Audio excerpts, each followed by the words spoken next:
As you enter A Lantern in Her Hand bedroom, I'll remind you that it was perhaps Mrs. Aldrich's most famous work. By this time, in the late 1920s, she'd had success with her short stories in Mother Mason, and she'd had another full novel written entitled On the Rim of the Prairie, and so she had been invited to Lincoln to be on the radio. Well, this was early, as you can imagine, there was only one radio in Elmwood, so she sends her kids to the doctor's house so they can hear their mother, and she says, "I'm thinking about writing a book of what it was like to homestead. And I can't pay you anything, but if you could send me your stories, I would enjoy reading them as part of my research on the homesteading movement."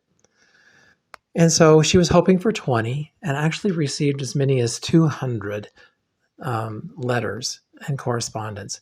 And she ends up spending nearly a year and a half researching the homesteading movement and then writing the book in 6 months.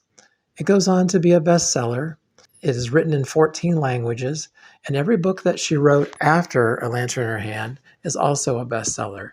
In fact, the sequel, A White Bird Flying, becomes the #3 book in the nation in 1931. I would also mention that the book is also written in Braille and is one of the books that is still being taught in many of our school districts today, especially in Nebraska, to point out a good understanding of the homesteading movement.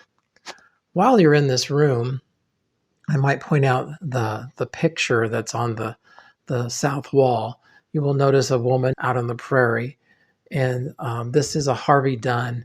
And I pointed out to you because this is the current cover for A Lantern in Her Hand as being printed by University Press. This bedroom would have been one utilized by James Aldrich and also by his younger brother, Robert.